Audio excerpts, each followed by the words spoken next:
নমস্কার বন্ধুরা, আপনারা দেখছেন রাজকুমারী কুকিং হাউস। রাজকুমারী কুকিং হাউসে আজকে স্পেশাল চায়ের জন্য নিমকি তৈরি করতে ময়দা নিয়ে নিয়েছি, কালো জিরে, নুন এবং তার সঙ্গে মাখিয়ে নিলাম। ময়দার সঙ্গে একসঙ্গে সাদা তেল নিতে হবে ময়ান দেওয়ার জন্য। ময়ানটা ভালোভাবে দিতে হবে।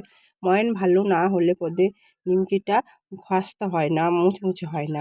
ভালো করে ময়দাটাকে মাখিয়ে ময়ান দিয়ে আস্তে আস্তে ডোটা যখন দেখবে ডাব হয়ে যাচ্ছে তখন হাতে হালকা জল দিয়ে মাখিয়ে নিতে হবে। দেখুন হাতে একদম লাগছে না। তারপর ঢাকা দিয়ে রেখে দেওয়ার পরে এখানে 10 মিনিট পরে আস্তে আস্তে বেলে নিয়ে ছুরি দিয়ে কেটে নিতে হবে লম্বা লম্বা করে, এক সাইড থেকে আর এক সাইড থেকে কোনাকুনিভাবে কেটে নিতে হবে।